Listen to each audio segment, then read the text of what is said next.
Assalamualaikum warahmatullahi wabarakatuh. Selamat pagi pemirsa Nusantara. Kembali berjumpa dengan SPN Channel, Saluran Kreatif dan Ruang Sains. Pada kesempatan pagi hari ini, kita akan mendiskusikan tentang nutrisi dan energi. Para pemirsa sekalian, materi pada pagi hari ini akan dibagi menjadi 4 segmen. Yang pertama tujuan, yang kedua pengantar, yang ketiga makronutrien, dan mikronutrien yang terakhir. Para pemirsa sekalian, tujuan pada penayangan materi tentang nutrisi dan energi pada pagi hari ini adalah setelah pemirsa mengikuti tayangan materi ini, pemirsa dapat memahami manfaat makanan bagi manusia. Yang kedua, jenis makronutrien yang dibutuhkan manusia. Dan yang ketiga, jenis mikronutrien yang dibutuhkan oleh manusia. Para pemirsa sekalian, makanan merupakan kebutuhan yang sangat penting bagi setiap makhluk hidup, termasuk manusia. Makanan yang dibutuhkan oleh manusia itu bisa dikelompokkan menjadi 2, yaitu makronutrien dan mikronutrien. Makronutrien merupakan zat-zat makanan yang dibutuhkan oleh manusia dalam jumlah yang cukup besar. Sedangkan mikronutrien merupakan zat makanan yang dibutuhkan oleh manusia dalam jumlah sedikit. Akan tetapi, walaupun dalam jumlah yang sedikit, namun makronutrien itu harus ada dalam komposisi makanan yang dikonsumsi oleh manusia. Di samping makronutrien dan mikronutrien, manusia juga membutuhkan air dan serat. Air dan serat ini sangat bermanfaat untuk mengatur keseimbangan metabolisme di dalam tubuh. Di samping itu, serat memiliki peranan yang sangat penting dalam memperlancar proses pencernaan makanan. Para pemirsa,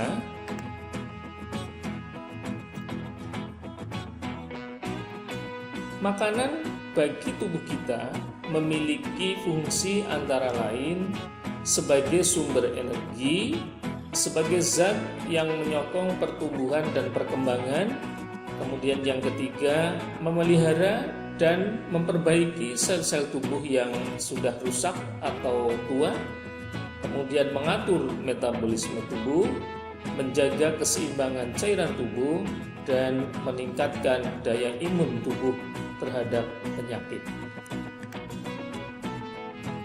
Sebagai sumber energi, makanan dibutuhkan oleh manusia menyesuaikan dengan jenis aktivitas yang dilakukan.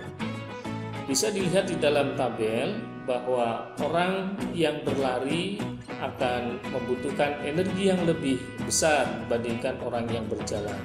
Orang yang sedang naik tangga akan membutuhkan energi yang lebih banyak dibandingkan orang yang berenang. Jadi kalori yang dibutuhkan oleh manusia sangat tergantung dari jenis aktivitas. Di samping jenis aktivitas, kalori yang dibutuhkan oleh manusia juga sangat dipengaruhi oleh umur dan jenis kelamin. Bisa diamati di dalam tabel bahwa secara rata-rata perempuan membutuhkan energi dalam jumlah yang lebih sedikit dibandingkan laki-laki. Begitu juga usia yang paling banyak membutuhkan energi adalah usia-usia produktif atau usia-usia pada masa perkembangan, yaitu ketika usia 19 tahun sampai 30 tahun. Itu adalah usia yang aktivitasnya paling banyak membutuhkan energi. Para pemirsa sekalian, Masuk kepada materi yang ketiga tentang makronutrien. Makronutrien merupakan zat makanan yang dibutuhkan dalam jumlah yang banyak. Makronutrien yang dibutuhkan manusia itu meliputi karbohidrat, protein, dan lemak. Karbohidrat merupakan zat makanan yang fungsi utamanya adalah sebagai sumber energi. Zat makanan ini dapat ditemukan pada umbi-umbian dan biji-bijian. Ada beberapa tumbuhan yang menyimpan karbohidrat pada bagian batangnya. Karbohidrat merupakan zat makanan yang tersusun dari zat gula. Unsur-unsur penyusun karbohidrat adalah karbon, hidrogen, dan oksigen. Kadar energi yang dimiliki oleh karbohidrat adalah 4-4,1 kilokalori per gram. Di sini penting juga dipahami bahwa selama ini mungkin kita menganggap karbohidrat itu adalah zat pati. Tapi karbohidrat itu sebenarnya bukan hanya zat pati. Semua zat makanan yang mengandung zat gula itu bisa dikelompokkan sebagai karbohidrat. Karbohidrat bisa dikelompokkan menjadi 3, yaitu polisakarida, disakarida, dan monosakarida.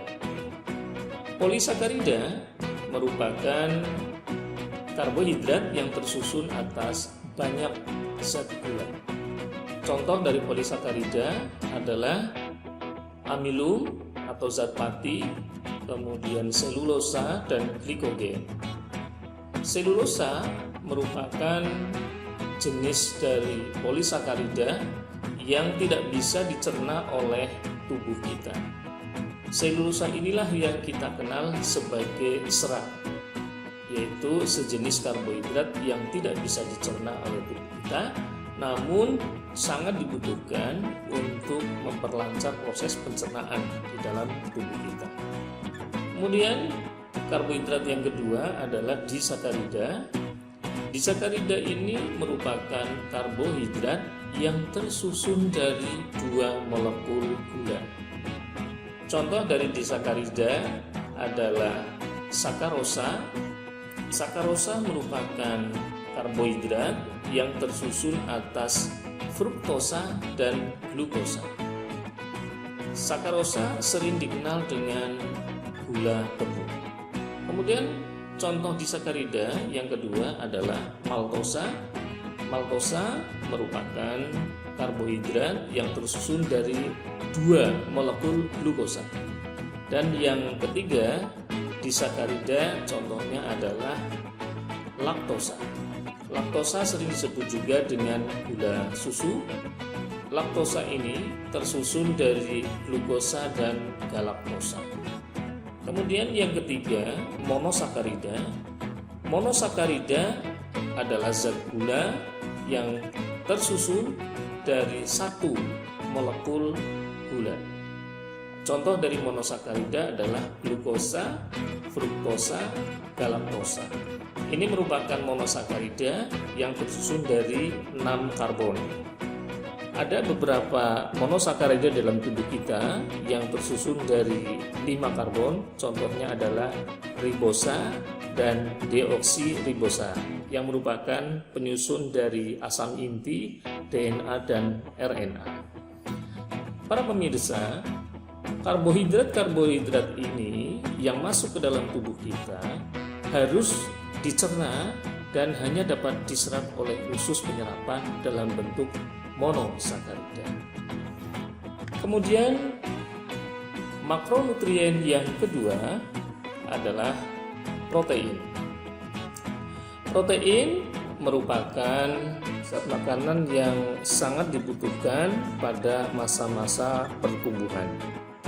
Sumber protein bisa ditemukan pada ikan, daging, telur, kemudian biji-bijian, dalam hal ini adalah kacang-kacangan terutama, Dan penting dipahami bahwa protein bisa dikelompokkan menjadi protein nabati yang asalnya dari tumbuhan dan protein hewani. Protein ini tersusun dari asam amino, unsur penyusunnya adalah karbon, hidrogen, oksigen, dan nitrogen. Di dalam proses penyerapan protein harus dicerna menjadi unsur penyusunnya yang paling kecil, yaitu asam amino.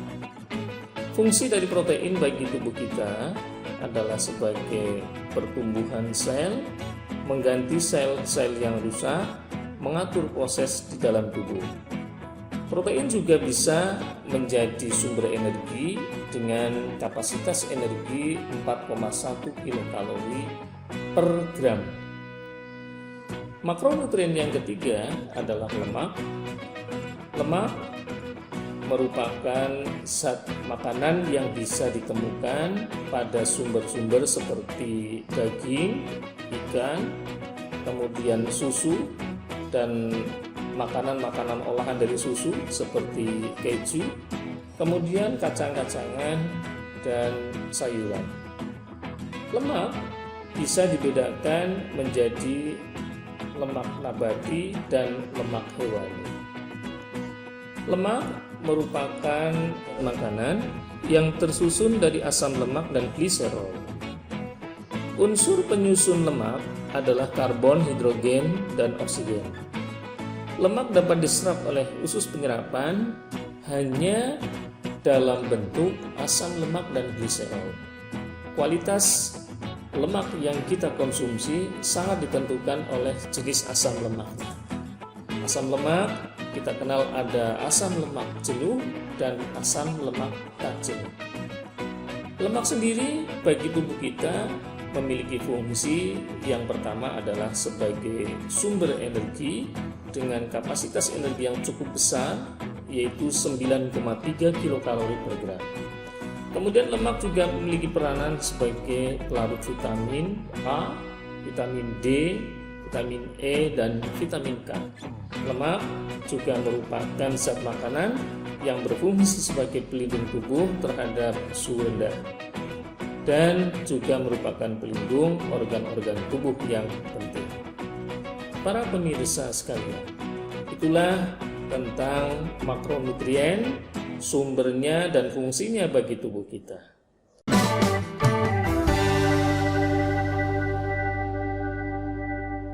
Materi yang keempat adalah tentang mikronutrien. Mikronutrien tadi sudah disebutkan di awal merupakan zat makanan yang dibutuhkan manusia dalam jumlah yang sedikit. Namun sangat penting keberadaannya di dalam tubuh kita. Makronutrien bisa dikelompokkan menjadi vitamin dan mineral. Vitamin dapat ditemukan pada buah-buahan, dan vitamin ini memiliki fungsi bagi tubuh kita. Yang pertama contohnya adalah vitamin A. Vitamin A bisa ditemukan pada sumber makanan seperti susu, telur, kemudian ubi jalar, labu, wortel, dan buah-buahan. Fungsinya menjaga kesehatan mata, meningkatkan sistem kekebalan tubuh, pertumbuhan tulang, dan menguatkan gigi. Kemudian vitamin B memiliki manfaat mengatur fungsi tubuh, membantu untuk menghasilkan sel darah merah. Kemudian sumber dari vitamin B bisa ditemukan pada gandum, makanan laut, daging, telur, produk susu seperti susu asam, sayuran yang berdaun hijau, kemudian kacang. Kemudian vitamin C umumnya bersumber pada buah-buahan. Manfaat dari vitamin C adalah membentuk kolagen, membantu menjaga kesehatan jaringan tubuh seperti gusi dan otot, dan membantu tubuh melawan infeksi. Berikutnya adalah vitamin D. Vitamin D memiliki fungsi untuk menguatkan tulang dan gigi, membantu tubuh menyerap kalsium pembentuk tulang. Vitamin D bisa kita peroleh dari sumber makanan seperti kuning telur, minyak ikan, dan makanan yang diperkaya seperti susu dan susu kedelai. Kemudian vitamin E. Vitamin E bisa kita konsumsi dari sumber-sumber makanan seperti minyak sayur, kacang-kacangan, dan sayuran berdaun hijau, apokat, gandum, dan biji-bijian. Fungsinya dalam tubuh kita adalah sebagai antioksidan, membantu melindungi sel dari kerusakan, dan sangat penting bagi kesehatan sel-sel darah merah. Kemudian yang keenam yaitu vitamin K. Vitamin K membantu proses pembekuan darah dan meningkatkan pertumbuhan dan kesehatan tulang. Sumbernya bisa kita dapatkan dari alpukat, anggur, sayuran hijau, produk susu, umbi-umbian, biji-bijian, dan telur. Kemudian yang kedua, mikronutrien adalah berupa mineral. Mineral umumnya kita temukan pada makanan sayur-sayuran. Beberapa mineral dan fungsinya bagi tubuh kita bisa kita lihat di dalam tabel berikut. Contohnya yang pertama adalah kalsium. Kalsium merupakan mineral yang sangat berperan dalam membentuk tulang, gigi, dan mengatur kerja otot serta kerja saraf. Sumbernya bisa kita dapatkan dari telur, sayuran hijau, dan kedelai. Kemudian fosfor. Fosfor bisa kita peroleh dari daging, gandum, dan keju. Gunanya dalam tubuh kita adalah membantu dalam kontraksi dan relaksasi otot serta pembentukan tulang gigi. Yang ketiga yaitu kalium. Kalium punya peranan mengatur keseimbangan air dalam sel, mempercepat hantaran impuls saraf, dan kerja otot. Sumbernya bisa kita peroleh dari makanan seperti pisang, kentang, kacang, daging, dan jeruk. Kemudian natrium. Natrium bisa kita peroleh dari makanan daging, susu, keju, garam, dan wortel. Dan fungsinya adalah menjaga keseimbangan cairan dalam jaringan tubuh dan mempercepat hantaran impuls saraf. Mineral berikutnya adalah zat besi. Zat besi memiliki manfaat sebagai bahan utama penyusun hemoglobin darah. Sumbernya adalah daging merah, kacang, bayam, dan telur. Kemudian mineral berikutnya adalah iodium. Iodium sangat banyak kita temukan dari sumber makanan seperti ikan laut dan garam beriodium. Manfaatnya sebagai salah satu sumber hormon tiroksin dan merangsang metabolisme. Mineral yang berikutnya adalah seng atau zinkum. Sumbernya adalah kacang-kacangan, biji-bijian, dan gandum. Manfaatnya bagi tubuh adalah menjaga kekebalan tubuh, kesehatan mata, menghambat virus, mengurangi risiko kanker, kesehatan organ vital laki-laki, dan mempercepat penyembuhan pada luka. Pemirsa sekalian, itulah penjelasan tentang zat makanan yang dibutuhkan oleh manusia, yaitu makronutrien dan mikronutrien. Kurang lebihnya mohon maaf. Kita bertemu pada tayangan video berikutnya. Assalamualaikum warahmatullahi wabarakatuh.